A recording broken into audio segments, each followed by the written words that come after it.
नमो तस्स भगवतो अरहतो सम्मा सम्बुद्धस्स नमामि बुद्धं गुणसागरन्तं नमामि धम्मं सुगतेन देशितं नमामि संघं मुनिराज सावकं नमो बुद्धाय नमो धम्माय नमो संघाय। उपासक उपासिका तथा सधर्म प्रेमी महानुभावहरू, बिहानको 9 बजिसकेको छ र सदाझैँ 9 बजे फेसबुक लाइभ धर्मदेशना लिएर हामी उपस्थित हुने गरेका छौँ र त्यही सिलसिलामा आज 440 भागमा हामी पुगिसकेका छौँ र यतिन्जेल साथ सहयोग दिनुहुने सम्पूर्ण सधर्म प्रेमी महानुभाव श्रद्धालु उपासक उपासिकाहरूलाई धेरै धेरै साधुवाद मैत्री व्यक्त गर्न चाहन्छु र आज पनि देश विदेशबाट फेसबुक लाइभ धर्मदेशना सुन्नको निमित्त फेसबुकमा जोडिरहनु हुने सम्पूर्ण उपासक उपासिकाहरूलाई आज मिति 2078 जेठ 23 गते आइतबार बिहानको 9 बजे सदाझै म भिक्षु विमलो श्री सिद्धिमङ्गल बुद्ध विहार सिद्धिपुर साना गाउँ थसी महालक्ष्मी नगरपालिका वडा नम्बर 6 बुद्ध मार्गबाट सबैलाई मैत्रीपूर्ण न्यानो न्यानो स्वागत टक्राउन चाहन्छु। आजको यस फेसबुक लाइभ धर्मदेशना 440 भागमा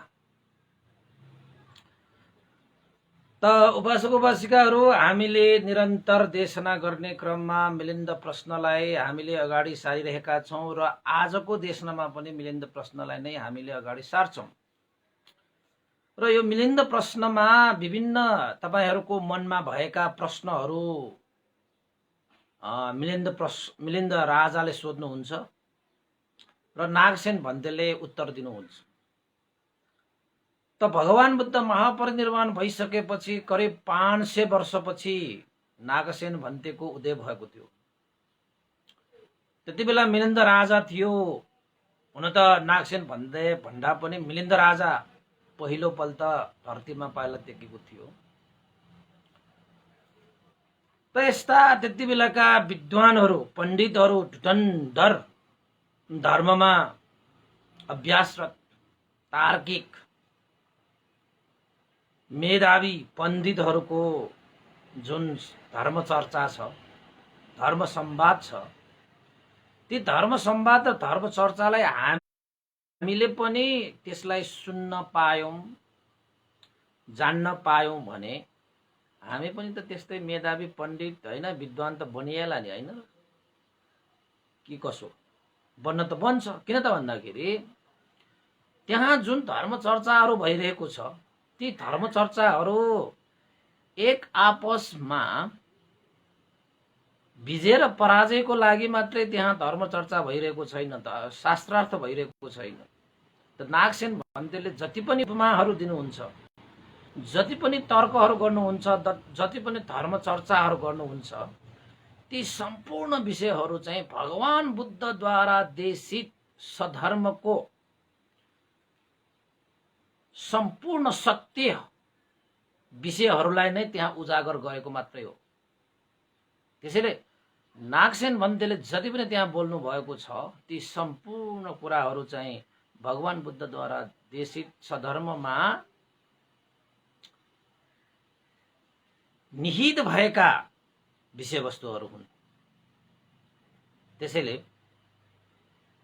ती विषयवस्तुहरूलाई हामीले पनि जान्न पायौं, बुझ्न पायौं भने त भगवान बुद्धले नै देशना गर्नु भएको जस्तै गरी हामीले सुन्न पाउँदा अब हामी पनि त मान्छे हो नि, हामीमा पनि बुद्ध बीज छ, हामीमा पनि पण्डित हुने चाहिँ आधार छ, मेधावी हुने आधार छ भने हामीले पनि त सुनेर जानेर बुझेर कसो हामीले पनि आफ्नो ज्ञान विकास गर्न नसकिएला। त्यसैले उपासक उपासिकाहरू विभिन्न विषयहरू छन् यो मिलिन्द प्रश्नहरूमा, साह्रै गम्भीर छ। यो परमार्थ धर्ममा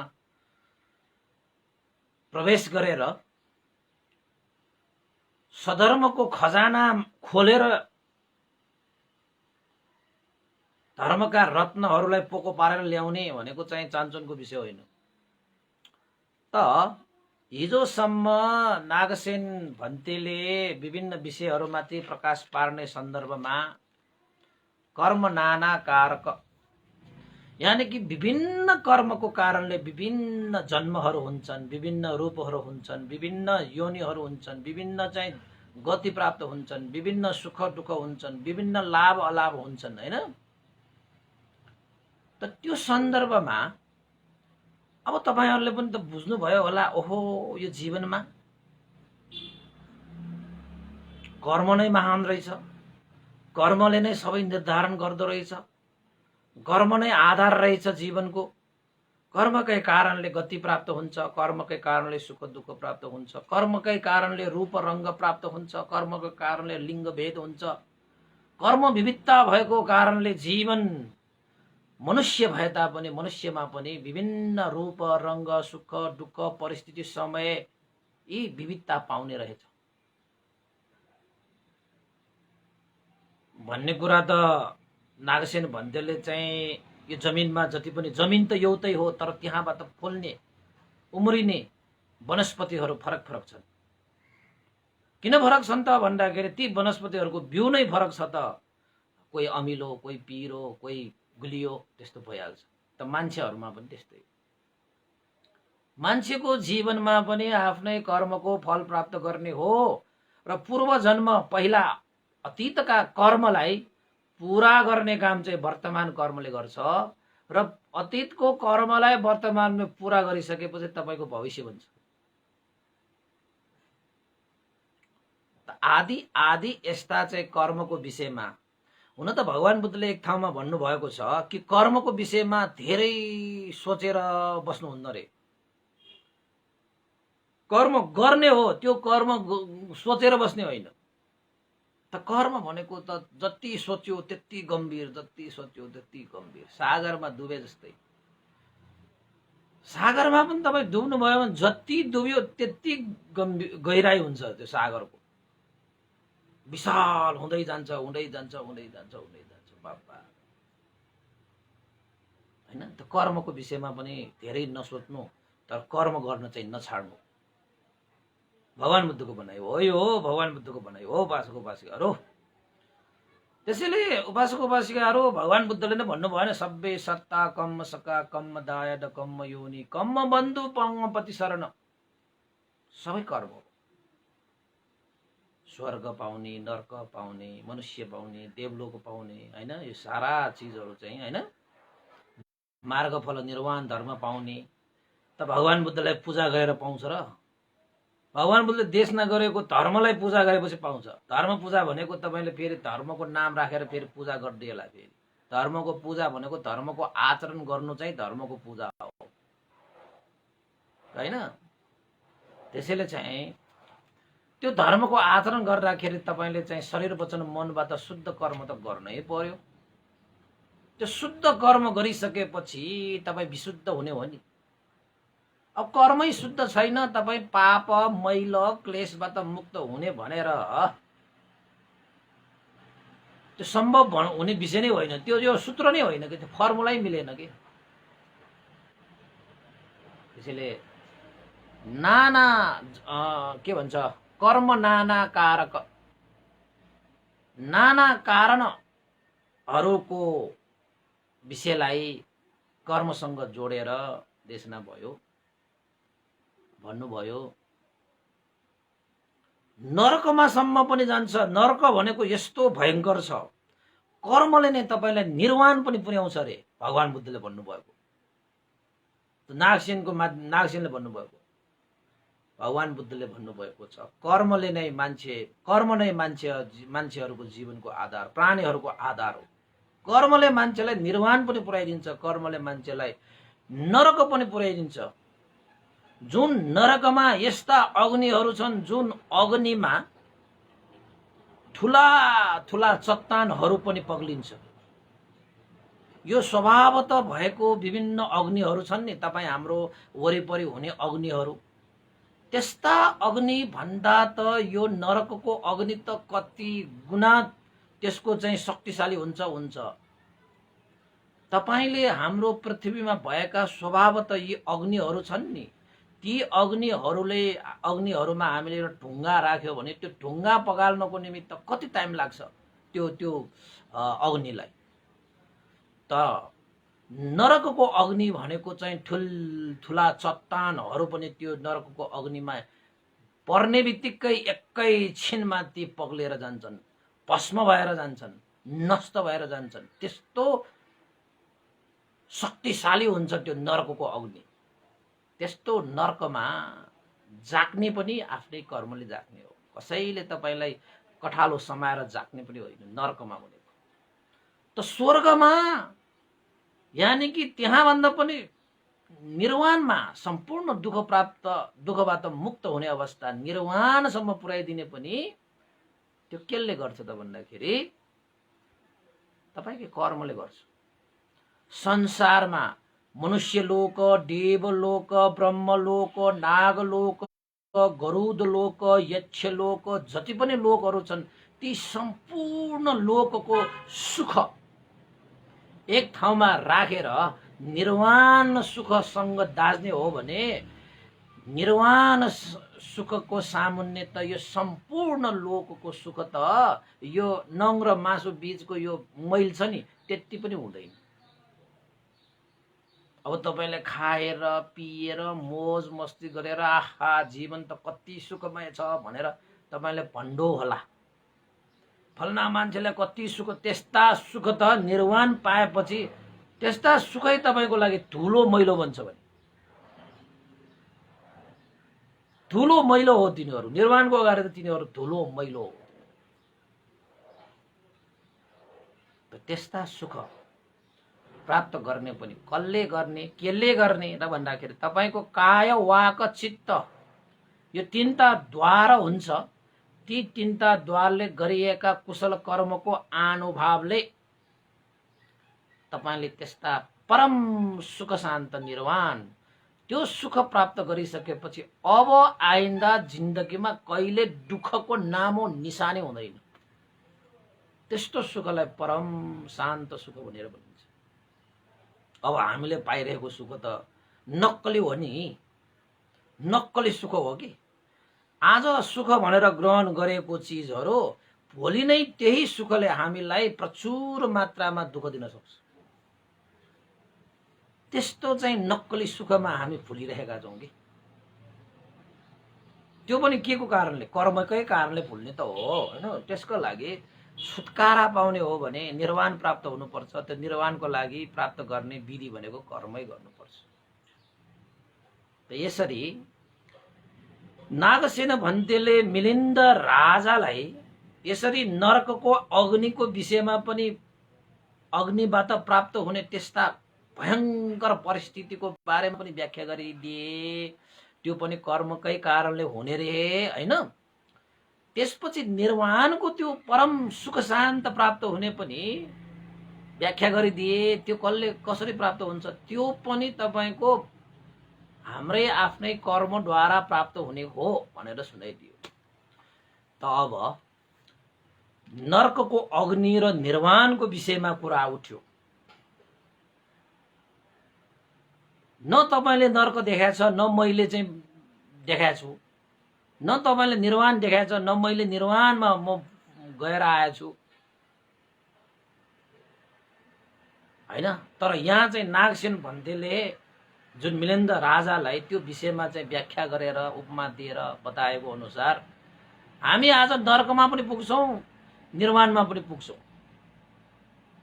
तर नरकमै जाग्नको निमित्त होइन। अब निर्वाणमा पुगिन पाए त कति जाति हुन्थ्यो हैन। सबै हाम्रो अन्तिम लक्ष्य भनेको त निर्वाणै हो। त निर्वाण पुगेपछि त सक्यो, त हाम्रो लक्ष्य पूरा भयो। सबै प्राणीहरूको लक्ष्य भनेको चाहिँ निर्वाणै हो। चाहे मनुष्यको होस्, चाहे देवताको होस्, चाहे ब्रह्माको होस्, चाहे जोसुकै तपाईले नाम दियो, सबैको अन्तिम लक्ष्य भनेको निर्वाण हो। कसैले त्यो लक्ष्यलाई चिने, कसैले चिनेन, त्यो बेग्लै कुरा हो। कोही त्यो लक्ष्य भनेर चाहिँ बाटो हिँडेको त्यो सही भयो गलत भयो त्यो अलग विषय हो। तर सबैको अन्तिम लक्ष्य भनेको चाहिँ भगवान बुद्धले देशना गर्नु भए अनुसार आर्य अष्टाङ्गिक मार्गमा हिँडेर निर्वाणलाई प्राप्त गर्ने सबै धर्मको, सबै मान्छेको, सबै प्राणीको, सबै मनुष्यको, सबै देवताहरूको अन्तिम लक्ष्य त्यही हो। त एकानो अयं भिक्खो मग्गो सत्तानङ विशुद्धिया शोक परिदेवानङ दुःख समत भनेर चाहिँ जुन भगवान बुद्धले भन्नुभएको छ, त सबै मान्छेले त्यो निर्वाण प्राप्त गर्नको निमित्त प्राणीहरू विशुद्ध हुनुपर्छ। विशुद्ध हुने मार्ग एकायनो अयं भिक्खवे मग्गो सत्तानङ विशुद्धिया, सत्व प्राणीहरूलाई विशुद्ध गर्ने मार्ग भनेको नै आर्य अष्टाङ्गिक मार्गमा हिँडेर सतीपत्थान विपස්සना भावनाको अभ्यास गर्ने। त्यही सतीपत्थान विपස්සना मार्ग नै एउटै मार्ग हो सत्व प्राणीहरूको विशुद्धिको। त सबै सत्व प्राणीहरू, मनुष्यहरू, ब्रह्मा देवताहरू जति पनि यो अन्तिम लक्ष्य प्राप्त गर्नको निमित्त अन्तिममा भगवान बुद्धले प्रतिपादन गर्नुभएको यो आर्य अष्टाङ्गिक मार्गमा नआइकन कोही पनि विशुद्ध हुँदैन, कोही पनि विशुद्ध हुँदैन। चाहे त्यो कुनै प्राणी होस्, चाहे त्यो कुनै मनुष्य होस्, चाहे कुनै देवता होस्, चाहे ब्रह्मा होस्, चाहे त्यो ईश्वर सुश्वर के तपाईँले नाम दिनुहुन्छ, जोसुकै होस्, उनीहरू पनि विशुद्ध हुन चाहन्छन् भने एकाएनो अयं भिक्खवे मग्गो सत्तानङ विशुद्धिया भनेर भगवान बुद्धले जुन भन्नुभएको छ, ढिलो चाँडो उनीहरू पनि यही मार्गमा आउनै पर्छ। अहिले जतिसुकै भगवान बुद्धलाई चाहिँ औँलाई ठहराए पनि, भगवान बुद्धलाई तत्तर म नै भने पनि, भगवान बुद्धको शिक्षालाई छ्याछ्या दूर गरे पनि हैन, आखिरमा उनीहरूको अन्तिम लक्ष्य भनेको चाहिँ भगवान बुद्धकै मार्ग हो कि। त हामी त भाग्यमानी छौँ, कमसेकम हामीले भगवान बुद्धलाई छ्याछ्या दूर त गर्न नपर्ने गरी खुरुखुरु श्रद्धा आस्था गौरव राखेर हामी भगवान बुद्धको मार्गमा जान पाइरहेका छौँ भनेको त हाम्रो यो जीवनको लागि त ठुलै भाग्य हो नि, ठुलै सौभाग्य हो नि। त्यो भाग्य कहाँबाट पाएको, फेरि अरूले वरदान दिएर पाएको होइन नि, त्यो हामीले आफैले गरे आएको कर्म संस्कारले पाएको। भाग्य त कर्मले बन्छ हैन। त अब धेरै कुराहरू चाहिँ नगरिकन विषयमा प्रवेश गरौँ। त मिलिन्द राजाले भन्नुहुन्छ,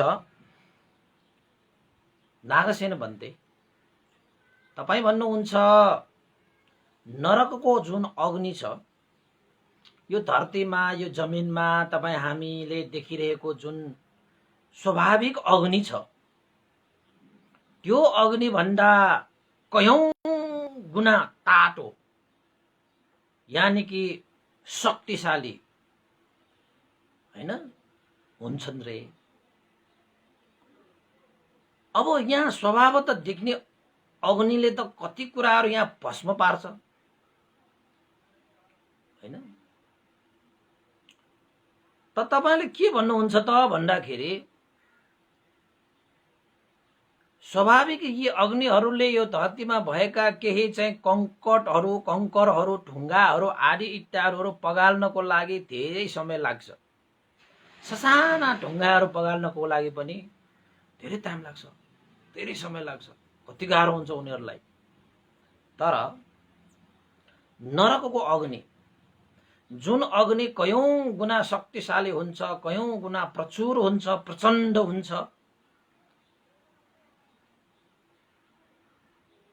ठुलठुला चट्टानहरू जो छन्, ती चट्टानहरूलाई पनि क्षणभरमै भस्म पारिदिन्छ, क्षणभरमै नष्ट पारिदिन सक्छ।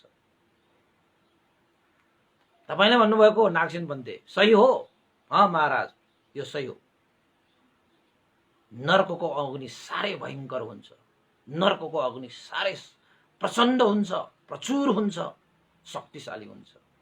यो स्वभावतः यो देखिएका अग्निहरू त नरकको अग्नि अगाडि के पनि होइन। यी अग्निहरूले हजारौं वर्ष लगाएर नष्ट गर्ने विषयहरू त नरकको अग्निले एकै क्षणमा नष्ट गरिदिन्छ, त्यति प्रचण्ड हुन्छ त्यो।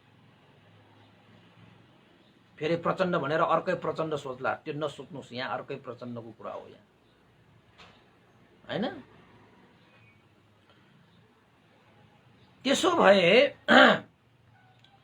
नागसेन भन्दै म तपाईँलाई एउटा विशेष सोध्छु, ठुला ठुला चट्टानहरू नै क्षणभरमै भस्म गर्ने त्यस्ता भयङ्कर अग्निले ती नरकमा उत्पन्न भएका ती जति पनि प्राणीहरू छन् तिनीहरूलाई चाहिँ किन भस्म नगरेको त? तपाईले भन्नुहुन्छ नरकमा गएका प्राणीहरूले हजारौं कल्पौं हैन जन्मौं जन्मान्तरसम्म त्यहाँ दुःख भोगिरहनु पर्छ। त्यो हाम्रो कर्मको कारणले नरकमा गएर दुःख भोग्नु पर्छ हजारौं हजारौं कल्पौं कल्पसम्म। अब मलाई यो भन्नुहोस्, यो डोढारे कुरा तपाईले नगर्नुस् न नागसेन भन्ते। ठुलठुला चट्टानहरू त क्षणभरमै भस्म गर्न सक्ने त्यो अग्निले नरकमा जन्मिएका ती प्राणीहरूलाई किन चाहिँ एकैछिनमा भस्म गरेन त? किन त्यो कल्पौं कल्पौं उनीहरू चाहिँ त्यहाँ नरकमा त्यसरी भस्म नभएर चाहिँ दुःख भोगिरहनु परेको त? यो दोधारे कुरा नगर्नुस् त नागसेन भन्दै तपाईँ। अब त्यस्ता चट्टानलाई भस्म पार्ने त्यस्ता अग्निले ती प्राणीहरूलाई पनि एकैछिनमा भस्म पार्थ्यो त? अब यो स्वाभाविक यो अग्निले त मान्छेलाई जलाउँदाखेरि 1-2 घण्टामा भस्म बनाइदिन्छ हैन? आजकल त 5 मिनेटमा भस्म गर्ने अग्निहरू भइसके। ती स्वाभाविक अग्निहरू हुन्। तर नरकमा जन्मिएका ती प्राणीहरू तपाईँ नै भन्नुहुन्छ आफ्नै कर्मको कारणले नरकगामी भयो भने कल्पौं कल्पसम्म दुःख भोग्नु पर्छ। उनीहरू भस्म किन भएन? यो डोढारे कुरा नगर्नुस् नागसेन भन्ते। यो विषयमा चाहिँ मलाई चाहिँ अलिकति प्रश्न पारिदिनु पर्यो कि त तपाईले भनेको यदि त्यो नरकको अग्निले चट्टानहरूलाई भस्म पार्छ भन्ने कुरा सही हो भने नरकमा गएका प्राणीहरू कल्पौंसम्म दुःख भोग गरेर बस्नुपर्ने गलत हुन्छ। यदि नरकमा गएका ती प्राणीहरू कल्पौंसम्म आफ्नो कर्मले दुःख भोग गरिरहेको त्यो दुःख त्यहाँ चाहिँ दुःख भोग गरिरहेको छ भने त्यो नरकको अग्निले चाहिँ त्यो ठुला ठुला चट्टानहरूलाई क्षणभरमै भस्म गर्ने त्यो चाहिँ असत्य हुन जान्छ। नागसेन भन्दै यो डोढारे कुरा भएन र तपाईको भनेर भनेछ। त नागसेन पन्तले के भन्नुभएको छ त भन्दाखेरि, मिलिन्द राजा अग्नि नरकको अग्निले क्षणभरमै ठुलठुला चट्टानहरू पनि भस्म पार्छ त्यो विषय पनि सत्य हो। र नरकमा उत्पन्न हुने प्राणीहरू कल्पौंसम्म उनीहरूले चाहिँ दुःख भोग्नु पर्ने पनि त्यो पनि सही हो। त भन्दै यो दुवै कुरा सही हो भने कसरी चाहिँ यस्तो अवस्था हुन सक्ला र? यो त दोधारे कुरा भयो। त्यसो भए यसको लागि प्रस्ताउनको निमित्त केही त्यस्ता उदाहरणहरू उपमाहरू दिएर प्रश्न पार्नुस् त सक्नुहुन्छ? किन नसक्नु महाराज? ल सुन्नुहोस् महाराज, तपाईलाई थाहा छ गोही, हात्ती, कछुवा, मयूर, परेवा आदि माउहरूले कहिलेकाहीँ खाना खाँदाखेरि ढुङ्गा पनि खान्छ। त्यस्तो तपाईले सुन्नु भएको छ? कहिलेकाहीँ खाना खाँदै गर्दाखेरि ढुङ्गा पनि निलेको, ढुङ्गा पनि खाएर पठाएको, त्यस्तो चीज कहिलेकाहीँ भएको कुरा तपाईलाई थाहा छ कि छैन? कहिलेकाहीँ अब खानामा अब नचाहँदै खाना खाँदाखेरि यो गोहीहरू, हात्तीहरू, कछुवाहरू, मयूरहरू, परेवाहरू आदि इत्यादि माउहरू है, माउहरू भनेको चाहिँ आमा चाहिँहरू, ती माउहरूले कहिलेकाहीँ खाना खाँदाखेरि पस्छ। गोहीले कस्तो कस्तो चिजहरू खाँदाखेरि कहिलेकाहीँ खानासानाहरू खाँदाखेरि पस्छ होला, ढुङ्गाहरू पनि पस्छ, जान्छन् त के महाराज तिनीहरूले जुन चाहिँ खानासँगै खाएको त्यो ढुङ्गाहरू गोही, हात्ती, कछुवा, मयूर, परेवाहरूले पचाउँछ कि पचाउँदैन? पचाउँछ। भन्टे पचाउँछ। तिनीहरूले खाएको ढुङ्गाहरू पनि पचाउँछ, पेटमा गएको ढुङ्गाहरू पनि पचाउँछ तिनीहरूले।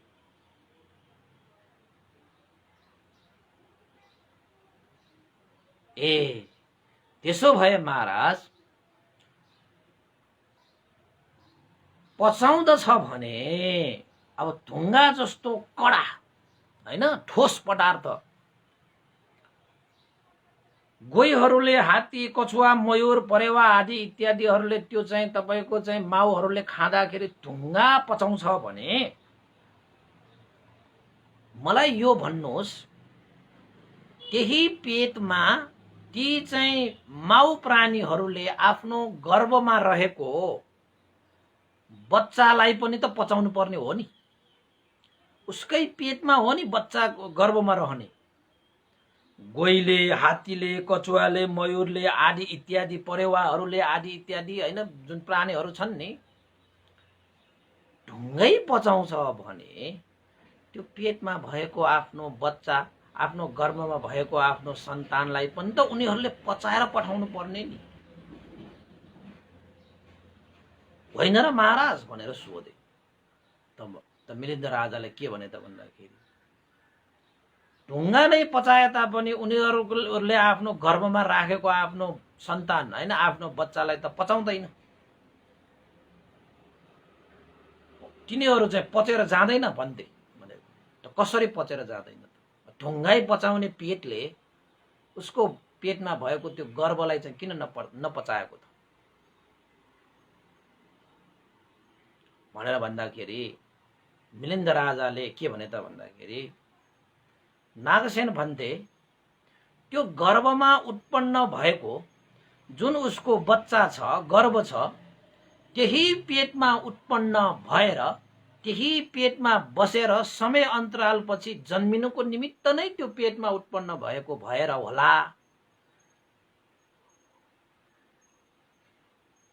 अब ढुङ्गै पचाए तापनि ढुङ्गा भनेको चिज त तपाईको चाहिँ उसले खाएर पचाए तापनि त्यही पेटमा उत्पन्न भएको आफ्नो सन्तान त उसको कर्म संस्कार अनुसार उसको पेटमा उत्पन्न भयो होला। अब कर्म संस्कार अनुसार समय भएसम्म त्यही विकसित भएर समय भएपछि त संसारमा जन्मिनुको लागि नै उसको कर्म संस्कार अनुसार त्यो भएको हुनु पर्ला भन्थे। नत्र भने त पच्नु त पर्ने हो।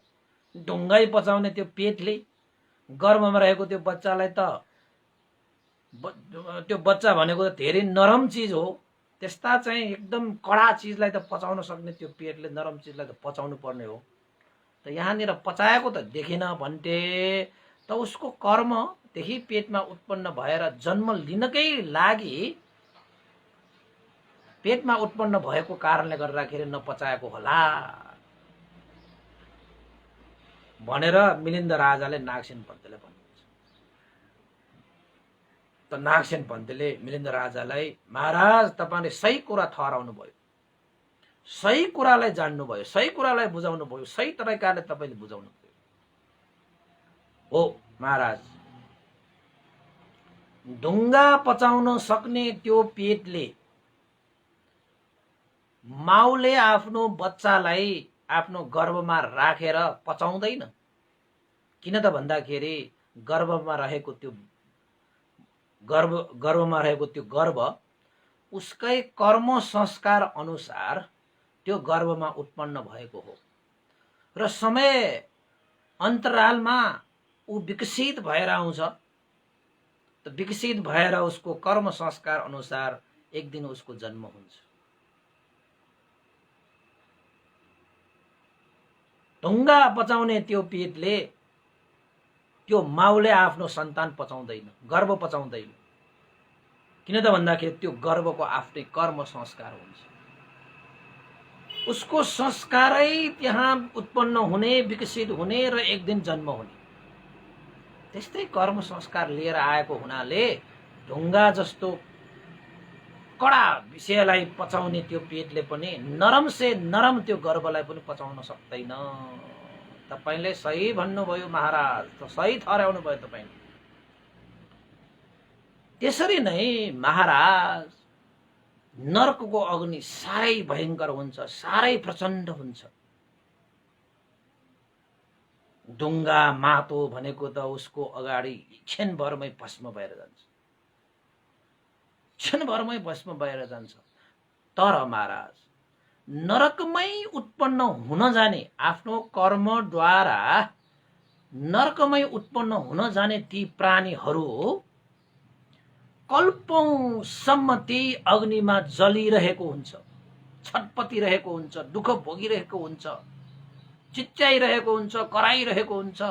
त्यो अग्निले त्यो प्राणीलाई भस्म गर्न सक्दैन र गर्दैन पनि। किन त भन्दाखेरि उसको कर्म अनुसार उसले भोग्नु पर्ने दुःख जति समय छ, जति समयको अन्तराल छ, त्यति समय त त्यो अग्निले त्यो प्राणीलाई पोल्ने मात्रै हो, दुःख गर्ने मात्रै हो, छटपटाउने मात्रै हो, भस्म गर्न सक्दैन।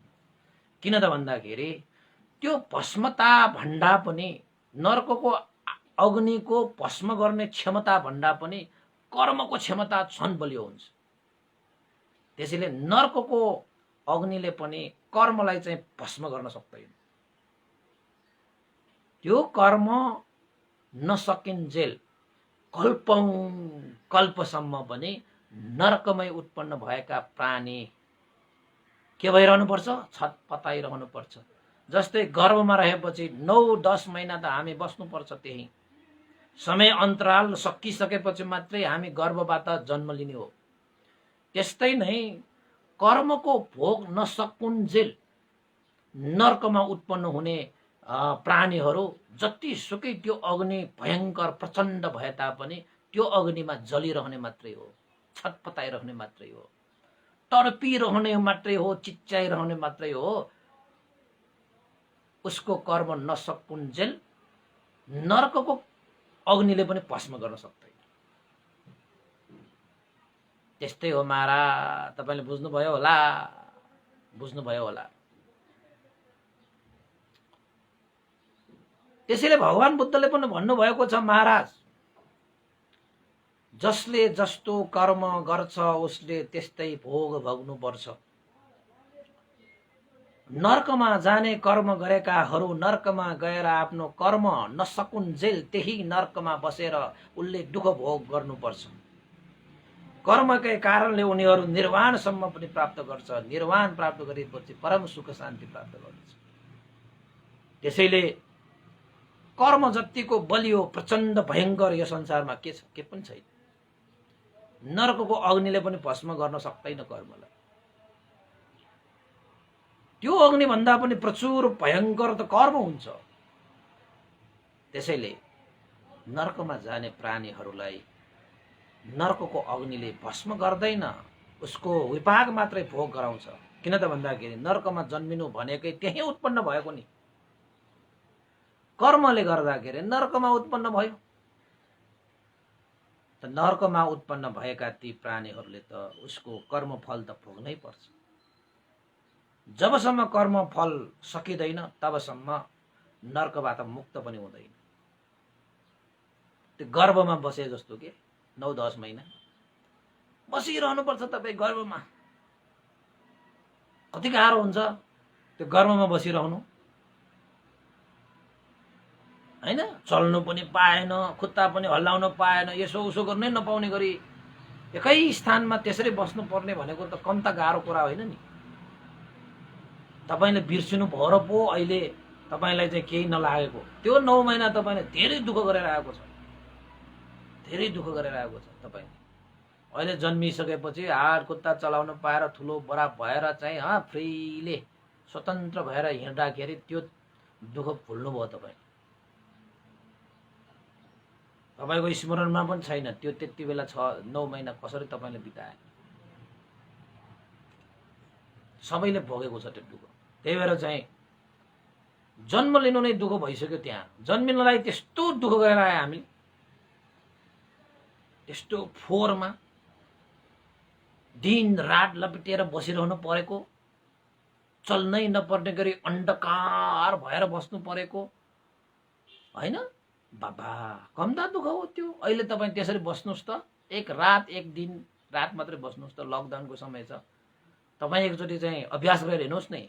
म आमाको गर्भमा बस्दाखेरि कसरी बसेँ होला भनेर हात खुट्टा यसो पारेर आँखा साँखा बन्द गरेर चल्दै नचल्ने गरी एक रात एक दिन बस्नुहोस् त, थाहा पाइहाल्नुहुन्छ नि। के एक रात एक दिन, 9 महिनाको 1 महिनाको 1 मिनट मात्र बस्नुहोस् ल, 9 मिनट मात्र यसो गरेर तपाईँले बस्नुहोस् न, श्वासै रोकेर होइन। आमामामामा कता गाह्रो छ त। त्यो दुःख हामी बुझ्दैनौँ कि। दुःखलाई पनि दुःख भनेर नचिन्नु त्यो सबभन्दा दुःख हो कि। त हामी दुःखलाई पनि सुख ठान्छौँ, दुःखैलाई आनन्द ठान्छौँ, दुःखैलाई चाहिँ मजा ठान्छौँ, अनि दुःख हुँदैन। अब तपाईँले त यो शरीरलाई कति सुख ठानिरहेको होला, त भगवान बुद्धले त यो दुःखको खानी भन्छ यसलाई। त भगवान बुद्धले यही शरीरलाई दुःख देख्नुभयो, तपाईँ चाहिँ सुख देख्नुहुन्छ, अनि फरक भएन त। अब भगवान बुद्ध सही कि तपाईँ सही? अब तपाईँलाई तपाईँ सही जस्तो लाग्छ भने त के गर्ने होइन। त त्यसपछि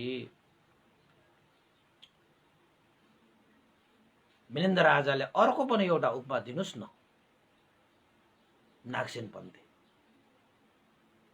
कर्मको भोग गर्नुपर्ने भएको कारणले नर्कगामी प्राणीहरू नर्क अग्निबाट भस्म हुँदैन जबसम्म उनीहरूको कर्म सकिँदैन। त एउटा अर्को पनि उपमा दिनुहोस् नागसेन पन्थे।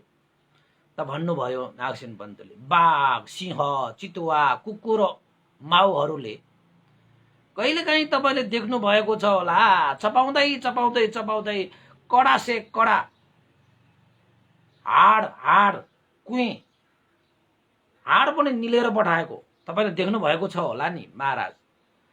त्यो त देख्छु। बाघहरू सिंहहरू चितुवाहरू कुकुरहरूले, त्यो कुकुर माउहरूले कहिलेकाहीँ मासु खाँदाखेरि मासु सँगसँगै हाड पनि खान्छ। के त महाराज ती पेटभित्र गएको त्यो हाड उनीहरूले पचाउँछ कि पचाउँदैन? नागसेन भन्थे ती जनावरहरूले मासुसँगै खाएको त्यो हाडलाई त पेटमा पठाएपछि उनीहरूले पचाइदिन्छ, त्यो मजाले पचाइदिन्छ, त्यही बेला त उनीहरूलाई निल्छ। त त्यसो भए महाराज त्यस्तो कडा हाडलाई पनि पचाउन सक्ने त्यो पेटले ती माउ जनावरहरूले आफ्नो गर्भमा रहेको बच्चा चाहिँ कसरी पचाएन त? त्यस्तो कडा हाडलाई पचाउन सक्ने त्यस्तो पेट, आफ्नो पेटमा भएको त्यो गर्भलाई चाहिँ उनीहरूले पचाउँदैन किन होला महाराज? तपाईँ भन्न सक्नुहुन्छ? मैले अगाडि भने जस्तै माथि भने जस्तै भन्टे हाडलाई पचाउने त्यो पेटले गर्भलाई पचाउँदैन। किन त भन्दाखेरि त्यो गर्भ उसको पेटमै उत्पन्न भएको, पेटले उत्पन्न गरेको, पेटमा उत्पन्न भएर समय अन्तराल पेटमा रहेर ऊ जन्म हुनको लागि, उसको कर्म संस्कार अनुसार जन्म हुनकै लागि पेटमा उत्पन्न भएको कारणले गर्दाखेरि हाड पचाउने त्यो पेटले गर्भ पचाउँदैन भनेर भने। अनि नागसेन पन्थले स्याबास स्याबासी त भनेन होला, मैले भनिदिएको यहाँनिर, साधुकार भन्नु साधुकार दियो होला। महाराज तपाईँले सही कुरा थमाइदिनु भयो, तपाईँले सत्य कुरालाई चाहिँ अँगाल्नु भयो। बस गर्भमा भएको कुनै पनि प्राणी आफ्नो कर्म संस्कार अनुसारले त्यो गर्भमा उत्पन्न भए, समय अन्तराल उसको कर्म संस्कार अनुसार त्यो गर्भमा रहिरहन्छ। तर त्यो गर्भमा रहिरहँदाखेरि पनि हाड पचाउने त्यो पेटले, माउ त्यो प्राणीले, माउ त्यो जनावरले उसको गर्भ पचाउन सक्दैन, पचाउँदैन पनि। किन त भन्दाखेरि हाडलाई त उसैले खाएको हो हैन। तर जुन गर्भ रहन आयो उ त उसको कर्म संस्कार अनुसारले पेटमा उत्पन्न भयो। त्यो समय अन्तरालपछि वृद्धि भएर एक दिन के हुन्छ, जन्म हुन्छ। त्यसरी नै महाराज नरकको अग्निले चट्टानलाई पनि एकै क्षणमा भस्म पार्न सक्छ त पार्छ पनि। नरकको अग्निमा जेसुकै खसाओस्, पहाडै खसा पनि तपाईको त्यो पहाडै एकै क्षणमा भस्म हुन्छ।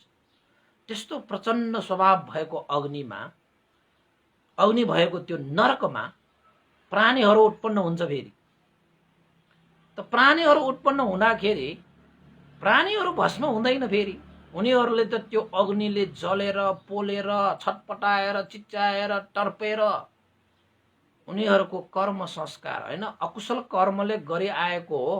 कर्म विपाक अनुसार भोग गर्नुपर्ने दुःखहरू भोग्नको निमित्त नै त्यो नरकमा उत्पन्न भएको हो, भस्म हुनलाई उत्पन्न भएको त होइन नि। त्यसैले त्यो नरकमा उत्पन्न भएको प्राणीले जबसम्म उसले गरी आएको अकुशल कर्मको दुःख भोग उसको सकिँदैन तबसम्म नरकमा कल्पौंसम्म पनि रहनु पर्ने हुन्छ। त महाराज भगवान बुद्धले पनि भन्नुभएको छ, आफ्नो कर्म हामीले भोग गर्ने हो।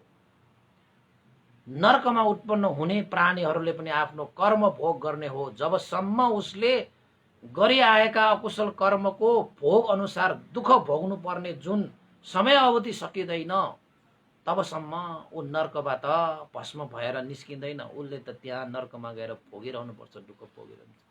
आफ्नो कर्म विपाक सकिसकेपछि मात्रै नरकबाट ऊ छुट्टिन्छ, नत्र त कल्पौं कल्पसम्म त्यस्ता प्रचण्ड भयंकर अग्निमा छटपटाइरहनु पर्छ, छटपटाइरहनु पर्छ, छटपटाइरहनु। त्यसैले नरकदेखि डराउन सिक्नुहोस् उपासक उपासिका। डर लाग्दैन तपाईहरुलाई?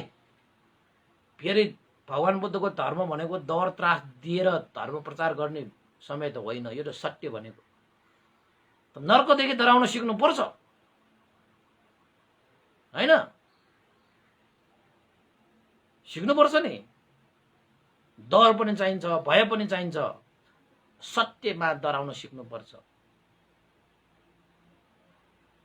सत्यसँग म रहन नसकेला, सत्यभन्दा टाढा गइएला भनेर डराउनु परेन। सत्यसँग छुट्टिएला भन्ने त गर्नु पर्यो नि। त हे राजाले उपमाको रूपमा भनेपछि नागसेन पन्तले फेरि एउटा उपमा पनि दिनुहुन्छ। त नागसेन पन्तले मिलिन्द राजालाई, युनानीहरू हुन् के यिनीहरूको, त्यो मिलिन्द राजा भनेको त्यति बेला युनानी भन्छ उनीहरूलाई, एउटा त्यो नगरको मान्छेहरूको जाति के त्यो। महाराज युनानी सुकुमारी कन्याहरू, क्षेत्रीय सुकुमारी कन्याहरू, ब्राह्मण सुकुमारी कन्याहरू र वैश्य सुकुमारी कन्याहरूले भक्ष्य पदार्थ यानि कि खान सेवन गर्ने जति पनि खाद्यान्नहरू छन् उनीहरूले खाँदाखेरि कस्ता कस्ता सारो सारो विषय वस्तुहरू पनि खान्छन्। के त ती सुकुमारी कन्याहरूले सारो सारो विषय वस्तु खायो भन्दैमा कि पेटमा उनीहरू गइसकेपछि ती चीजहरू पचाउँछ कि पचाउँदैन त? महाराजले भन्छ मान्छेहरूले बढी धेरै सारो सारो चीजहरू पनि खान्छन्। त्यस्तै गरी सुकुमारी कन्याहरू, क्षेत्रीय सुकुमारीहरू, ब्राह्मण सुकुमारीहरू, वैश्य सुकुमारीहरूले पनि सारो सारो खाद्य पदार्थहरू, भक्ष्य पदार्थहरू पनि खान्छन्। खान्छन् महाराज, खान्छन् भन्दै त उनीहरूले त्यो पचाउँछ पनि। त महाराज मलाई यो भन्नुहोस्, ती सुकुमारीहरूले सारो सारो भक्ष्य पदार्थहरूलाई सेवन गरेर पनि जतिसुकै सारो भए पनि उनीहरूले पचाउँछन् भने उनीहरूले गर्भमा रहेको आफ्नो बच्चाले चाहिँ किन नपचाएको होला त? तपाईँ भन्न सक्नुहुन्छ? भन्दाखेरि महाराजले के भन्छ, मिलिन्द राजाले के भन्छ, माथि भने जस्तै भन्थे ती सुकुमारी कन्याहरूले पनि भक्ष्य पदार्थ जतिसुकै सारो भए पनि उनीहरूले सेवन गरेर पचाउन सक्ने क्षमता हुन्छ। तर त्यस्तो सारो पदार्थ पचाउन सक्ने त्यो पेटले आफ्नो गर्भलाई चाहिँ पचाउँदैन महाराज भन्थे। किन त भन्दाखेरि त्यो गर्भ भनेको चाहिँ उसको कर्म अनुसार त्यो गर्भ रहन गएको हो। त्यो पेटैमा उत्पन्न भएको, गर्भमै उत्पन्न भएको त्यो कर्म संस्कार अनुसार। त कर्म संस्कार अनुसार समय अन्तरालसम्म गर्भमै रहन्छ। त्यत्रो समय त्यहाँ रहँदाखेरि पनि त्यस्ता सारो सारो भक्ष्य पदार्थहरू एकै दिनमा पचाउने त्यो पेटले 9-10 महिना त्यो पेटमा त्यो गर्भ रहँदाखेरि पनि त्यो पेटले पचाउँदैन।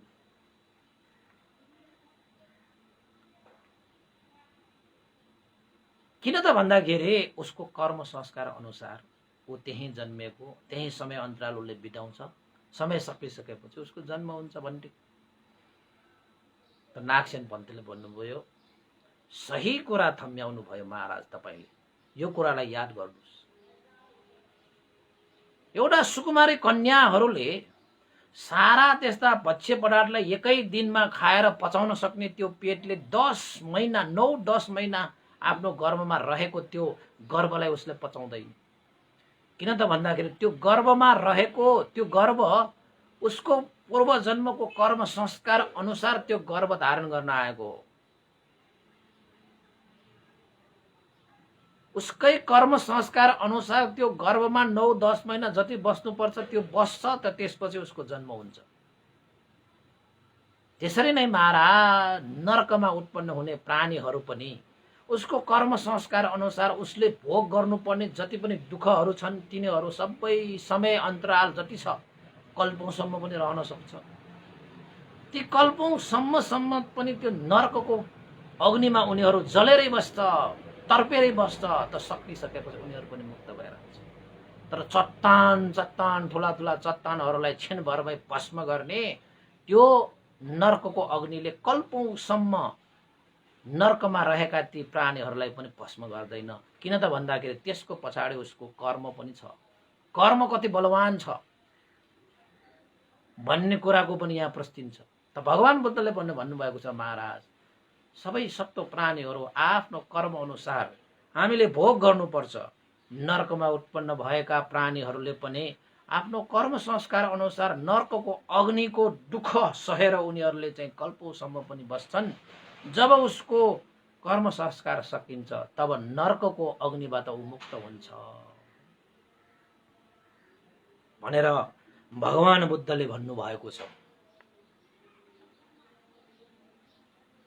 त्यसरी नै महाराज तपाईले अहिले त बुझ्नुभयो होला नि, ठुला ठुला चट्टानहरू चाहिँ भस्म पार्न सक्ने नरकको अग्निले नरकमा उत्पन्न हुने त्यस्ता चाहिँ प्राणीहरूलाई किन भस्म गरेन?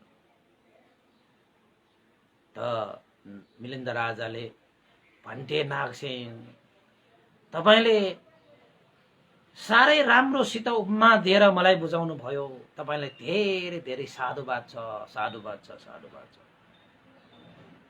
त नरकको कुरा सक्यो, तपाईले निर्वाणको कुरा पनि गर्नुभएको छ नागसेन भन्थे। त भन्थे नागसेन यो निर्वाण भनेको चाहिँ के हो त्यो पनि बुझ्न पाए हुन्थ्यो हैन?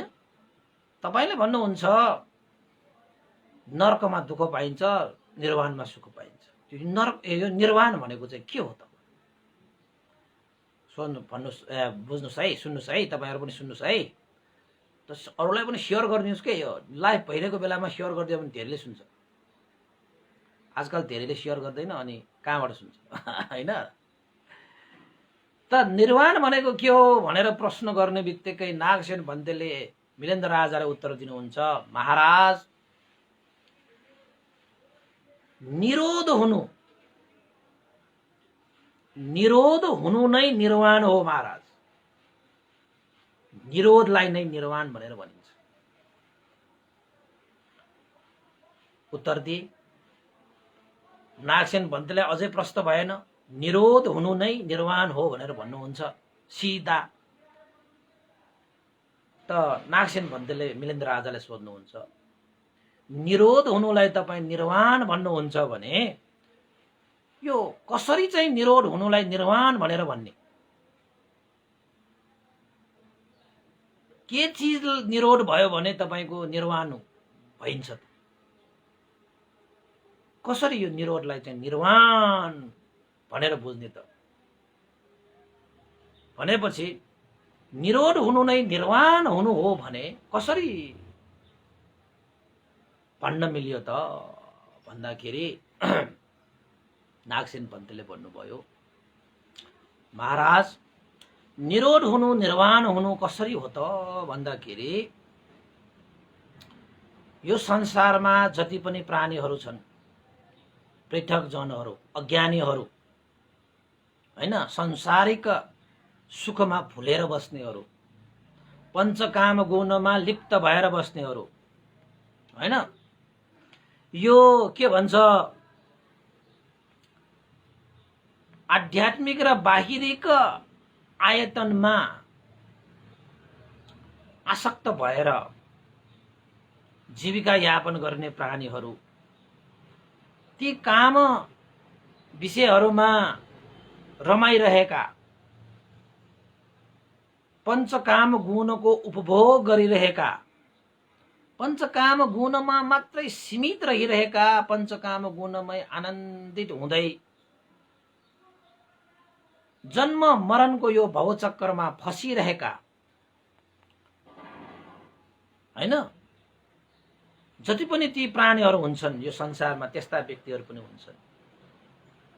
आँखाले हेर्यो त्यसमै मजा मान्यो, कानले सुन्यो त्यसैमा मजा मान्यो, आनन्दित मान्यो, नाकले, रसले, शरीरले, हैन, यो पञ्चकाम गुणमा आसक्त भएर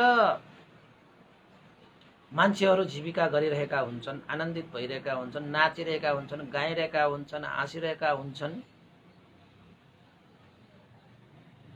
र पञ्चकाम गुणमा यति आसक्त भएर बसिरहन्छ कि अझै थपौं, अझै थपौं, अझै बढी पाऊँ, अझै बढी पाऊँ, यो मैले जुन पञ्चकाम गुण भोग गरेर प्राप्त भएको सुख कहिले अन्त नहोस् भनेर यो आध्यात्मिक र भनेको चाहिँ मानसिक रूपमा र शारीरिक रूपमा भनेको, मानसिक रूपमा शारीरिक रूपमा जति पनि यो काम गुणहरू उत्पन्न हुन्छन्, ती काम गुणमा आनन्द भएर आसक्त भएर यही जन्म मरणको यो सांसारिक भवचक्रमा फसिरहेका हुन्छन्। ती व्यक्तिहरू त्यस्ता व्यक्तिहरू भने कहिले पनि दुःखबाट मुक्त हुँदैन। उनीहरू सदा दुःखको सागरमा डुबिरहेको हुन्छ। किन त भन्दाखेरि उनीहरूले आफ्नो हृदयमा तृष्णा पालेर बसिरहेको हुन्छ, पञ्चकाम गुणमा आसक्त भएर बसिरहेको हुन्छ, शारीरिक माया मोहमा उनीहरू फसिरहेको हुन्छ। यो जति पनि यो आयतनहरू छन्, इन्द्रियहरूको बसमा परेर उनीहरूले काय वाक चित्तद्वारा कर्महरू गरिरहेका हुन्छन्, हैन। त्यस्ता व्यक्तिकोमा चाहिँ तृष्णा पनि झन्झन वृद्धि भएर आउँछ, आसक्त पनि झन्झन वृद्धि भएर आउँछ, पञ्चकाम गुणको चाहना पनि धेरै धेरै झन्झन वृद्धि भएर आउँछ, संसारिक माया मोहमा झन्झन ऊ जक्रिँदै जान्छ, हैन। यो संसारिक लोभ द्वेष मोह क्लेशमा ऊ फसिँदै जान्छ। यसैले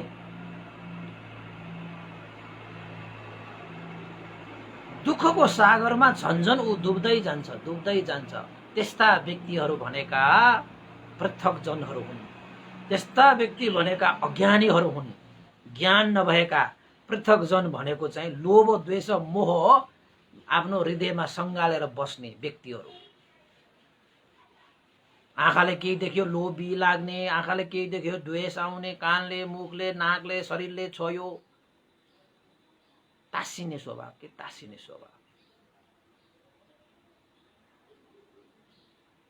उनीहरूले वृद्धि मात्र गर्छ, हरेक चिजको वृद्धि गर्छ, निरोध गर्दैन। त्यस्ता व्यक्ति संसारिक दुःखबाट कहिले पनि मुक्त हुँदैन।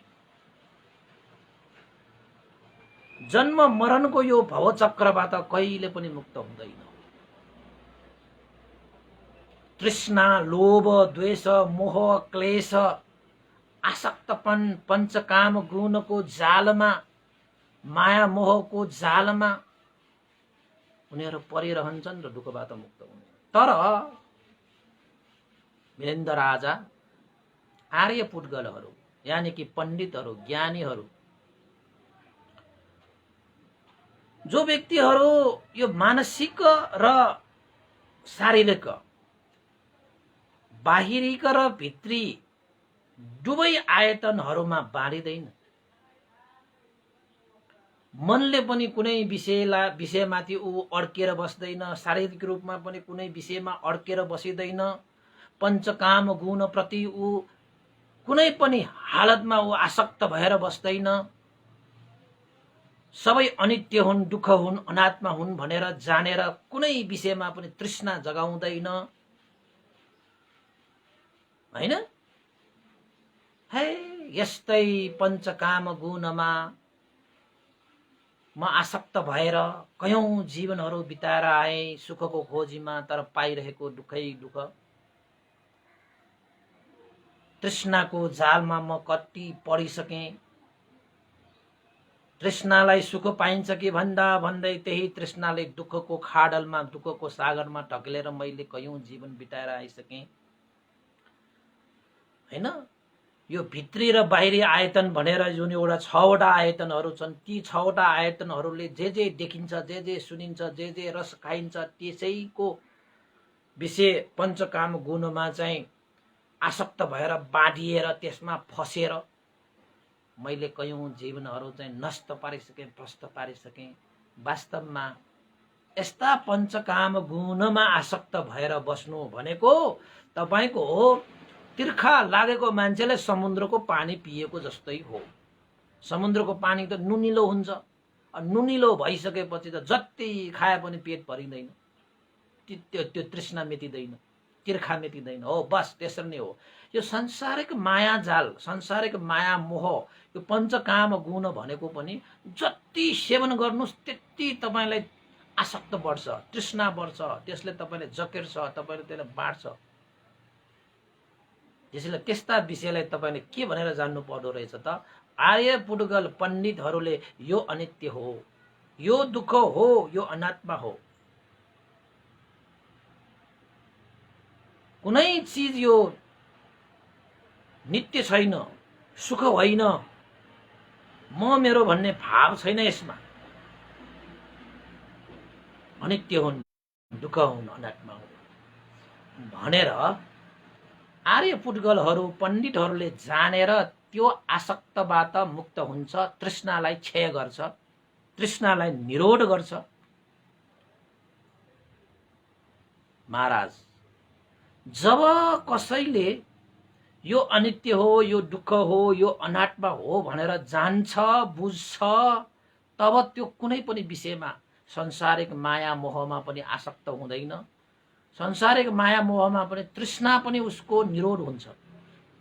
त आसक्तै छैन त अब कसरी चाहिँ तृष्णा रहिरहन सक्छ? त्यो पनि निरोध भएर जान्छ। हैन? कुनै पनि बाहिरी भित्री आयतनले कुनै पनि विषयलाई चाहिँ ग्रहण गर्दाखेरि पनि उसले त्यो ग्रहण गरिएको विषयप्रति ऊ आसक्त भएर बस्दैन, तर तृष्णा जगाउँदैन त्यसले। यो पनि अनित्य हो, यो पनि दुःख हो, यो पनि अनात्मा हो। यसलाई मैले ग्रहण गरेसम्म म दुःखबाट मुक्त हुँदैन। यसलाई मैले धारण गरिरहेसम्म म दुःखबाट मुक्त हुँदैन। त्यसलाई यो ग्रहण भएका विषयहरूमा आसक्त नहुने र आसक्त नभइसकेपछि तृष्णा त निरोध भइहाल्यो त तपाईले अब आँखाले त देखिहाल्छ, नदेख्ने त कुरै भएन। जुनसुकै विषयलाई तपाईले आँखाले देख्नुभयो भने देखेको प्रति आँखाले जुन दृश्य देखेको छ त्यसमा तपाई आसक्त हुनुहुन्न, तृष्णा बढ्छ। कानले सुनेर पनि कोही मान्छेहरू आसक्त भएर जान्छ, तृष्णा बढिहाल्यो। रस पान गरेर पनि कसैले चाहिँ तृष्णा त्यो आसक्त भएर जान्छ, तृष्णा बढिहाल्यो। त तृष्णा भनेकै दुःखको कारण हो। भगवान बुद्धले भन्नुभएको त दुःख मुक्त गर्ने हो भने तृष्णा नै तपाईले निरोध गर्नुपर्ने हो।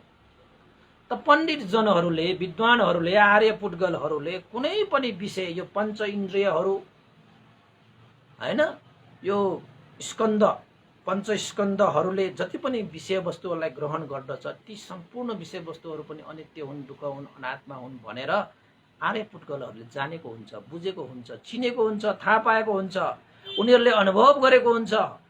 त उनीहरूलाई कुनै पनि विषय ग्रहण गरे पनि उनीहरूलाई के हुँदैन, आसक्त भन्ने नै हुँदैन।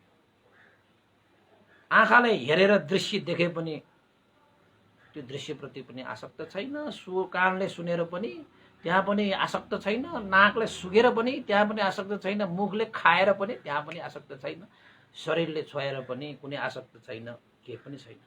क्रिया मात्रै हुन्छ, आसक्त पनि हुँदैन। आसक्त नभइसकेपछि के हुन्छ, तपाईको तृष्णा निरोध हुन्छ। त महाराज जब दुःखको कारण रहेको तृष्णा निरोध हुन्छ, तन्हा पचयो के हुन्छ, उपादान। तृष्णा नै छैन भने अब उपादान पनि छैन, उपादानको पनि निरोध भयो। तृष्णाको कारणले उपादान बन्ने, त तृष्णा नै निरोध भइसकेपछि अब उपादान पनि निरोध हुन्छ। महाराज जब उपादान निरोध हुन्छ त्यहाँ उपादानले भव बन्ने हो, त भव पनि उपादानै निरोध भइसकेपछि भव पनि निरोध भयो। महाराज त भवले जन्म हुने हो, जस्तै गर्भले तपाईको जन्म हुने जस्तो भने जस्तै गर्भ रहेपछि त जन्म भइहाल्छ हैन। अब भव भइसकेपछि तपाईको जाति हुन्छ, जाति भनेको जन्म। जब भव नै निरोध भइसकेपछि त जन्म पनि निरोध भयो, भयो कि भएन? भयो। अब जन्मै निरोध भइसकेपछि बुढा हुने को, रोगी हुने को, मर्ने को, अनि प्रियहरूसँग वियोग हुने को, अप्रियहरूसँग संयोग हुनुपर्ने को, इच्छा भएको पुरा नहुने को, हैन? त्यस्तै गरी सम्पूर्ण पञ्चस्कन्ध धारण गर्नुपर्ने दुःख भनेकै अब त्यो दुःख हुने को। जब जन्मै छैन भने पञ्चस्कन्ध पनि धारण गर्नु परेन। अब पञ्चस्कन्ध धारण नगरिसकेपछि तपाईले पञ्चस्कन्धबाट पञ्चकाम गुणलाई पनि भोग्नु पनि परेन, के पनि परेन। अनि पञ्चकाम गुण नै नभएपछि आसक्त पनि भएन, आसक्तै नभएपछि तृष्णा पनि चट, तृष्णा चट भएपछि आए तन्हा पचयो उपादान, उपादान पनि चट, उपादान चट भएपछि भव पनि चट, भव चट भइसकेपछि जाति पनि चट, जाति पछि जरा व्याधि मरण दुःख डोमन सारा चीजहरु छ। अनि खोइ त कहाँ छ त अब दुःख? दुःखका कारणहरू सबै नाश गरिसकेपछि, निरोध भइसकेपछि दुःख कहाँबाट आउँछ त? अब जब बिउ नै छैन भने बोट कहाँबाट आउँछ? हैन, जब बिउ नै छैन भने फल कहाँबाट आउँछ? सक्यो। त्यसैले हामीले दुःख दुःख दुःख मलाई चाहिएन, मलाई मन परेन भनेर दुःख तपाईलाई, दुःखबाट तपाई मुक्त हुन चाहनुहुन्छ भने कारण पट्टा लगाउनुस्, कारणलाई निरोध गर्नुस्, त सक्यो।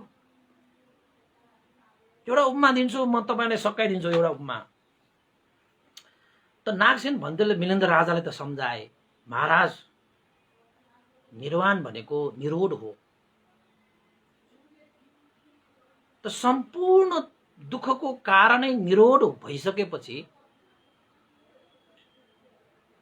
निर्वाण भनेको परम सुख पाउँदैन त महाराज। अब त्यसैले तृष्णाको क्षय, तृष्णाको निरोध नै निर्वाण हो महाराज। त्यसैले मैले निर्वाण भनेको, निरोध भनेको यो मानेमा हो महाराज। त्यसैले तपाईले पनि निर्वाण प्राप्त गर्ने हो भने के गर्नुपर्ने रहेछ? तृष्णाको निरोध गर्नुपर्ने रहेछ।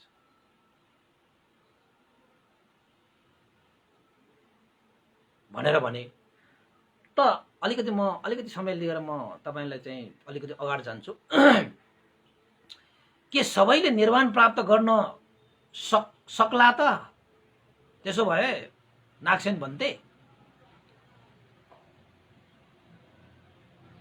त नागसेन भन्तेले के भन्नुहुन्छ त भन्दाखेरि सबैले त प्राप्त गर्न सक्दैन भन्नुहुन्छ।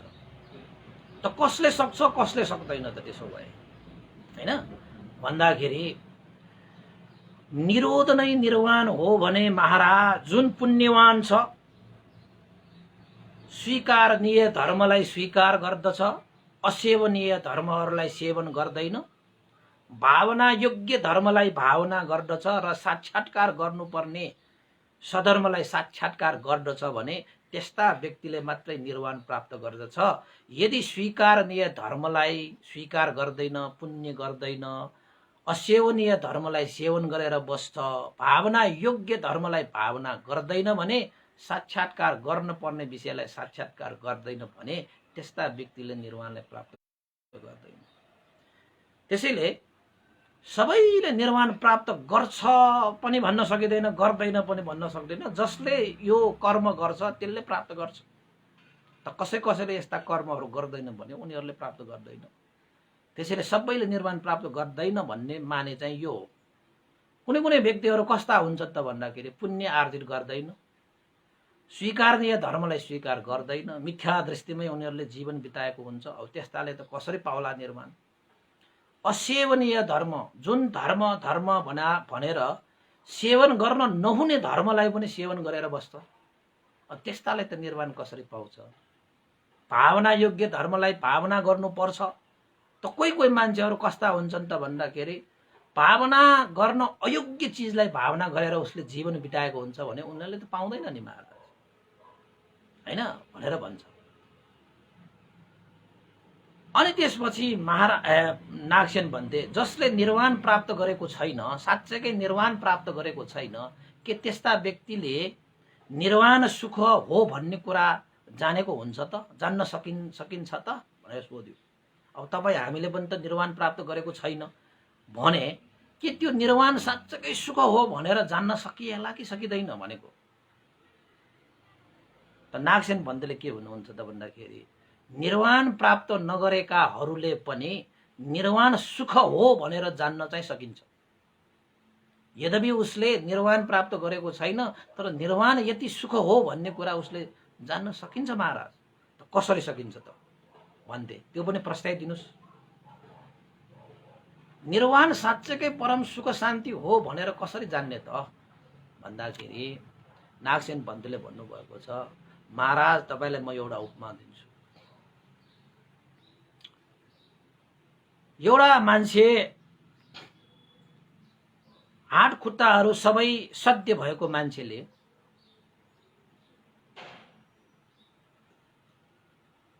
त्यो हात खुट्टाहरू काटियो भने कति दुःख हुन्छ भन्ने कुरा उसले जानेको हुन्छ कि हुँदैन? उसले जान्न सक्छ कि सक्दैन भनेको मतलब। त राजाले विचार गरेर उत्तर दिए, आफूसँग हात खुट्टा भएकाहरूले पनि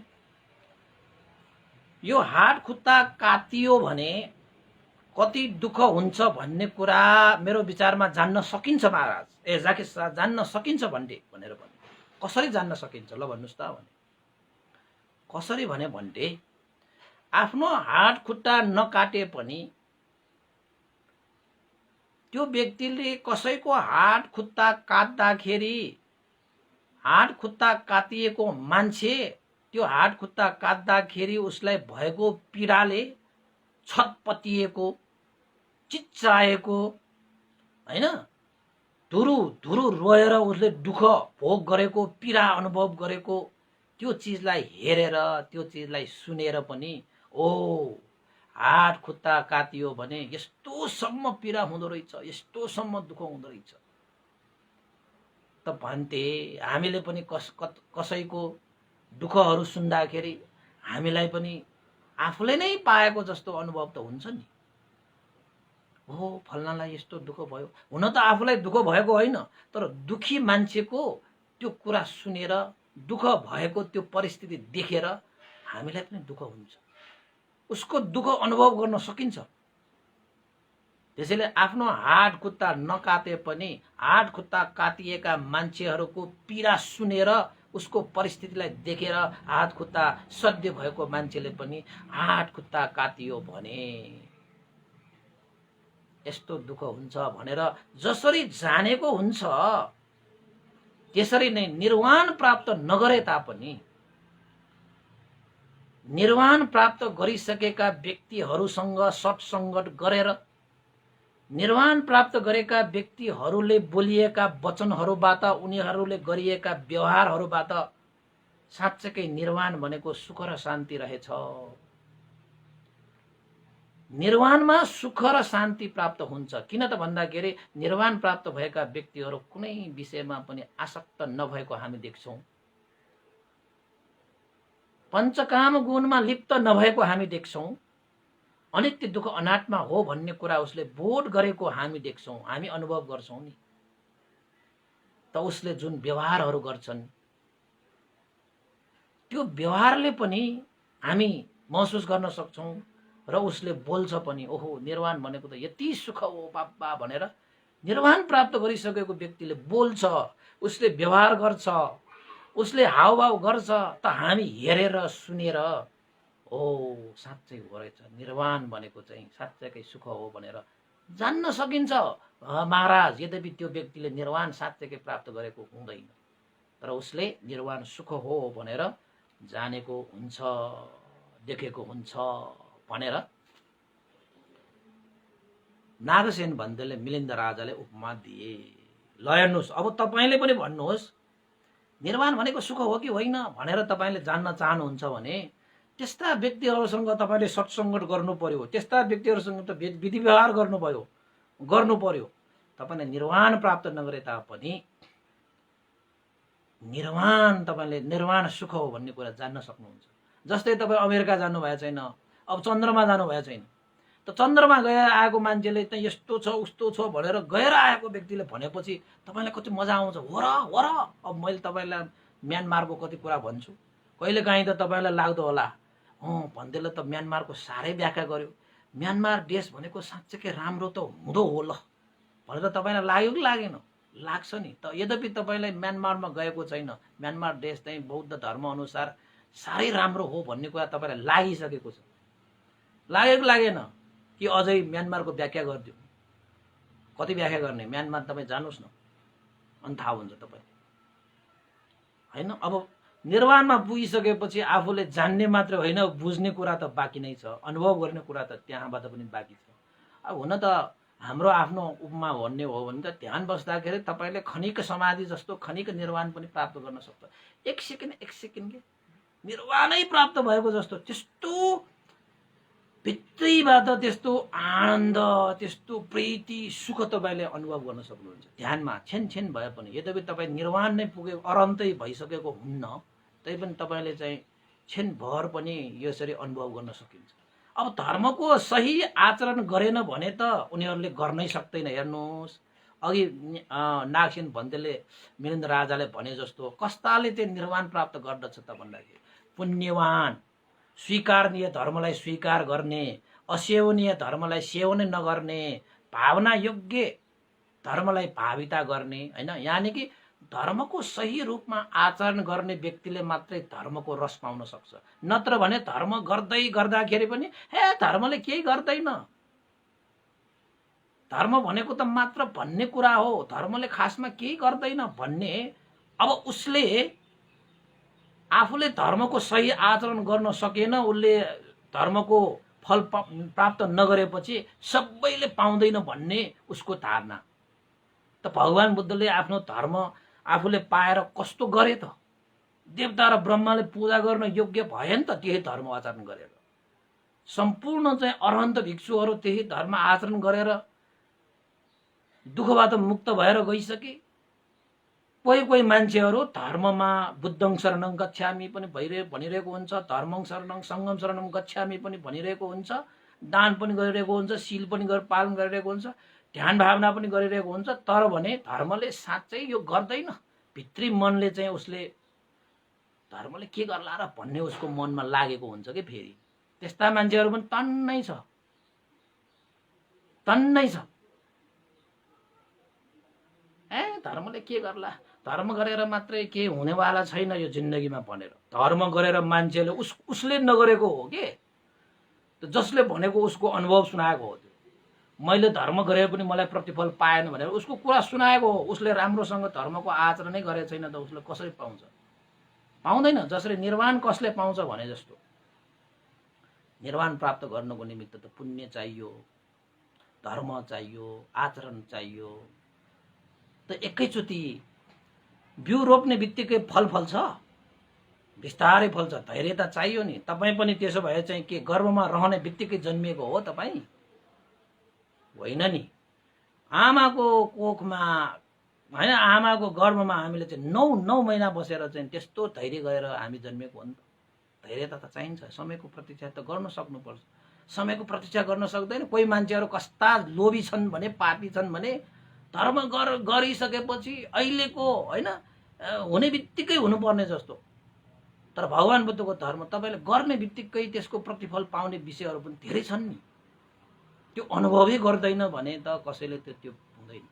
त्यस्ता व्यक्तिहरू मैले देखेको छु, मैले सुनेको पनि छु, मैले भेटेको पनि छु होइन। कति मान्छे त मरेर पनि गइसके। त्यस्ता मान्छेहरू धर्ममै हिँडेका छन् तर मरेर गए, धर्मलाई सही रूपमा चिन्न सकेन होइन। त्यस्तै किसिमले हामीले धर्म सही रूपमा गरियो भने जिउँदै तपाईँले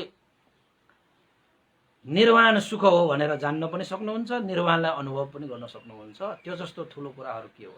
अब प्राप्तै गर्ने हो भने त त्यहाँबाट सक्नु। त्यसैले निर्वाण सुखलाई प्राप्त गर्नको निमित्त निरोध गर्नुपर्छ। कसलाई निरोध गर्नुपर्छ? तृष्णालाई। तृष्णा भनेको दुःखको कारणलाई निरोध गर्नुपर्छ।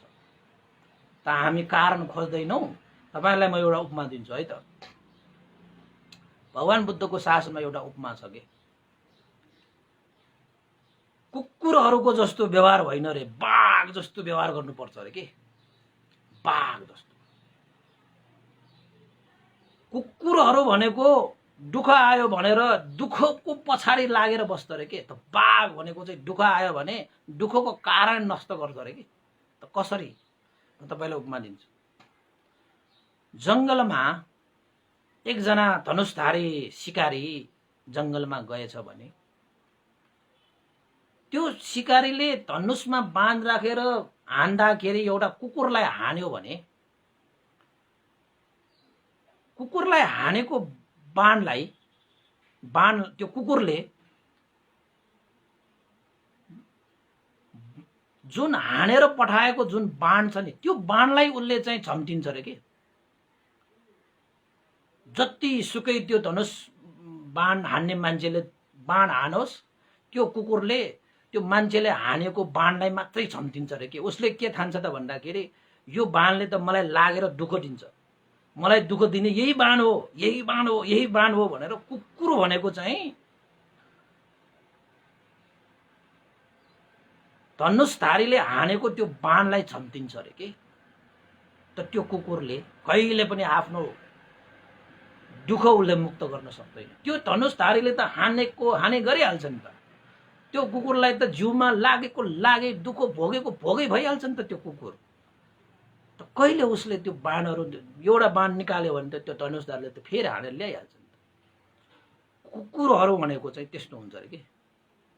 तर बाघलाई तपाईले धनुषधारीले बाघलाई यसरी धनुष हान्यो भने त्यो बाघले केलाई झम्टिन्छ थाहा छ तपाईँले? त्यो बाणलाई झम्टिँदैन, त्यो बाघले त धनुष हान्ने मान्छेलाई झम्टिन्छ र के। बुझ्नुभयो तपाईँले कुरा? उपमा बुझ्नुभयो? बाघहरू भनेको चाहिँ धनुषधारी, जसले धनुषबाण हान्छ त्यही मान्छेलाई झम्टेर सकाइदियो भने त बाणले लागेर दुःख हुन्छ, म मर्छ भन्ने त कुनै चिन्तै रहेन त। किन त भन्दाखेरि त्यो बाण आइरहेको कारण के हो त भन्दाखेरि धनुषधारी हो। जब धनुषधारी कारणलाई नै चट बनाइदिएपछि त धनुषको के, त्यो बाणको के चिन्ता तपाईँलाई? त्यो कुकुरहरू भनेको चाहिँ कस्तो हुन्छ त भन्दाखेरि धनुषधारीलाई उसले झम्टिँदैन रे, बाघ त्यो धनुषलाई बाणलाई झम्टिन्छ रे। अनि त्यो कुकुर के हुन्छ? धनुषधारीको बाण लागेर मृत्यु हुन्छ। दुःख त उसले भोग्छ नै। जब जब बाणले लाग्छ त्यो कुकुरलाई दुःख पनि हुन्छ, त्यही दुःखले ऊ मृत्यु पनि हुन्छ हैन।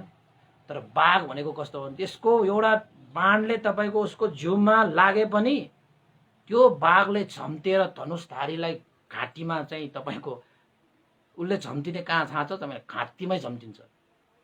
किन त भन्दाखेरि बाघलाई त धनुषधारीलाई नै सखाप पार्नु छ। किन? बाण आइरहेको कारण चाहिँ बाण मात्रै होइन, बाण पठाउने धनुषधारी त अर्कै छ नि। कारण त धनुषधारी त्यो व्यक्ति हो नि, त्यसैले व्यक्तिलाई झम्टिन्छ बाघले। त्यसैले मान्छेहरू पनि त्यो कुकुर जस्तो व्यवहार गर्ने मान्छे कहिले पनि दुःखबाट मुक्त हुँदैन। बाघले जस्तो व्यवहार गर्ने मान्छेबाट दुःखबाट मुक्त हुन्छ।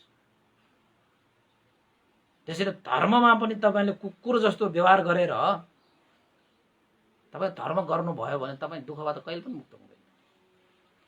किन त भन्दाखेरि जब कारण नै तपाईले चाहिँ खोज्नुहुन्न, कारणलाई नै तपाईले समाप्त पार्नुहुन्न, कारणलाई नै तपाईले निरोध गर्नुहुन्न भने दुःख त आइपर्छ। त्यो दुःखले त कतिपल्ट तपाईलाई मारिसक्यो। अहिलेसम्म पनि हामी कारण खोज्नै सकिरहेका छैनौँ। त भगवान बुद्धले भनिसक्यो नि त, कारण भनेको तृष्णा हो है, आसक्त हो है भनेर। तैपनि हामी पत्याउँदैनौँ, तैपनि हामी अभ्यास गर्दैनौँ, तैपनि हामी त्यो मार्गमा हिँड्दैनौँ भने अनि दोष कसको? त्यो कुकुर जस्तो भएन, बाघ जस्तो हुन सिक्नुहोस्, बाघ जस्तो। यसले धर्ममा टाइगर, सिंह जस्तो के, सिंह तिनीहरू भनेको त्यस्तो जनावर, त्यही त यिनीहरू चाहिँ बाघ भनेको हो नि त, त्यत्तिकै बाघ भनेको होइन नि। त्यसैले उपासक उपासिकाहरू, नागसेन भन्तेले मिलिन्द राजालाई के भन्नुभयो त भन्दाखेरि निरोध नै निर्वाण हो। तृष्णाको निरोध, यो पञ्चकाम गुणमा आसक्त भएर नबस्ने, यो अनित्य हो, यो दुःख हो, यो अनात्मा भयो हो भनेर तपाईले जान्दै जानुस्, बिस्तारै तपाईको तृष्णा त मुक्त हुन्छ, निरोध त हुन्छ। किन त भन्दाखेरि त्यो मान्छेले बाघले जस्तो झम्टिसक्यो। त्यहाँ कहाँ झम्टिसक्यो? त तृष्णालाई झम्टिसक्यो कि यो तृष्णा भनेको चाहिँ अनित्य हो, यो दुःख हो, यो अनात्मा हो भनेर जान्नु बुझ्नु भनेकै कारणलाई झम्टिनु हो कि त्यो बाघले झम्टे जस्तो। त उपासक उपासिकाहरू, आजको विषयलाई मैले यहीँ अन्त गरेँ र आज नरकको अग्नि र निर्वाणको विषयमा है। अब तपाईहरुलाई चाहिँ निर्वाणको विषयमा अझै मलाई प्रश्नाउने मन त थियो।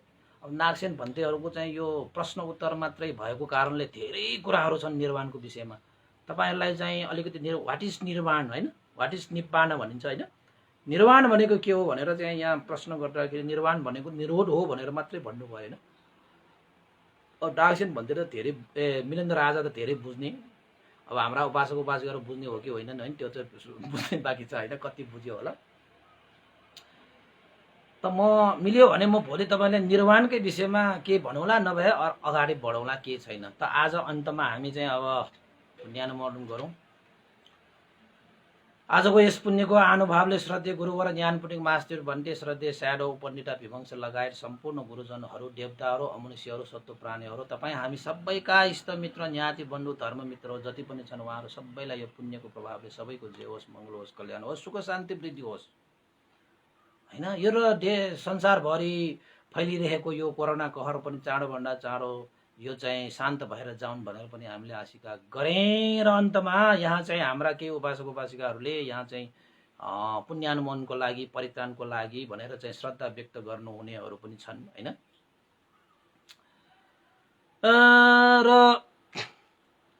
यहाँ हाम्रो चाहिँ उपासक यहाँ चाहिँ हेर्नुपर्ने भएछ मलाई चाहिँ फेरि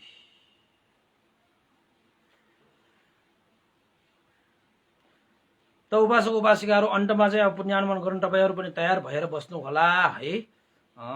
यहाँ चाहिँ के हो यो र दिवंगत हुनुहुने धर्मानन्द शाक्य है उपासक चाहिँ सुगति निर्वाण कामना गर्दै उहाँका अब छोरीहरू भन्नु पर्यो सबै परिवारहरू भन्नु पर्यो उहाँहरू चाहिँ रेणुका देवी शाक्य सुवर्ण केसरी शाक्य र उहाँको दाजुभाइ परिवार सबैले चाहिँ आफ्नो चाहिँ अब पिता हैन धर्मानन्द शाक्यको सुगति निर्वाण कामना गर्दै उहाँहरूले चाहिँ परित्राण पाठ गर्ने भोजन गर्ने त्यस्तै गरी चाहिँ पुण्यानुमोदन गर्ने मैत्री भावना गर्ने आदि इत्यादि उहाँले चाहिँ श्रद्धा व्यक्त गर्नु भएको छ। र आजको यो पुण्यतिथिमा आफ्ना पिता धर्मानन्द शाक्यको सुगति निर्वाण कामना गर्दै श्रद्धा दान स्वरूप रु 2000 पनि श्रद्धा व्यक्त गर्नु भएको छ। साथै दिवंगत हुने चाहिँ चक्ररत्न कंसाकार उपासकको पनि आज पुण्यतिथि परेको रहेछ है। उहाँको पनि सुगति निर्माण कामना गर्दै भगवान बुद्धको अगाडि चाहिँ दीप प्रज्वलन गर्ने है। त्यस्तै गरी चाहिँ उहाँको जहान प्रभा कंसाकार छोरा स्वर्णिम कंसाकार र कंसाकार हैन रानीबारी लाजिमपाटबाट उहाँहरूले चाहिँ आफ्नो दिवंगत चक्ररत्न कंसाकारको सुगति निर्वाण कामना गर्दै परित्राण हैन। त्यस्तै गरी भोजन त्यस्तै गरी तपाईको पुण्यानुमोदन त्यस्तै गरी चाहिँ दीप प्रज्वलन गर्ने अनि मैत्री प्रसार गर्नको निमित्त भनेर चाहिँ श्रद्धा दान स्वरूप रु 2000 पनि श्रद्धा व्यक्त गर्नुभएको छ। उहाँ प्रभा कंसाकार स्वर्णिम कंसाकार परिवार सबैलाई पनि धेरै धेरै साधुवाद व्यक्त गर्न चाहे र अन्तमा पुण्यानुमोदन गरौँ। भवतु सब मङ्गलम्। इदं नो ज्ञातिनां होतु सुखिता भवन्तु ज्ञातयो इदं नो ज्ञातिनां होतु सुखिता भवन्तु ज्ञातयो इदं नो ज्ञातिनां होतु सुखिता भवन्तु ज्ञातयो एतावता चम्मेहि सम्पतं पुण्यसम्पदं सब्बे देवानुमोदन्तु सर्व संपत्ति सिद्धिया एतावता सम्मेहि सम्पतं पुण्य संपदं सब्बे सत्तानुमोदन्तु सर्व संपत्ति सिद्धिया एतावता सम्मेहि सम्पतं पुण्य संपदं सब्बे भूतानुमोदन्तु सर्व संपत्ति सिद्धिया। साधु साधु साधु भवतु सब मङ्गलङ। सबैको दिन मङ्गलमय होस् कल्याणमय होस् सबैलाई साधुवाद। 6 बजे हामी अवश्य भेटौँला र 450 भागको लागि तपाईहरूले चाहिँ पक्कै पनि आफ्ना अनुभवहरू भिडियोमा कैद गर्नुभएको छ होला अवश्य पनि पठाइदिनु होला। म चाहिँ 450 भागमा त्यो भिडियोलाई पोस्ट गर्ने छु र केही उपासक उपासिकाहरूले पठाइसक्नु पनि भएको छ मैले त्यो हेर्दैछु। अहिले पनि त समय धेरै छ 10 दिन जति बाँकी छ ती दिनहरूमा तपाईहरू मिलाएर अवश्य पठाउनु होला। भवतु सब मङ्गलम्।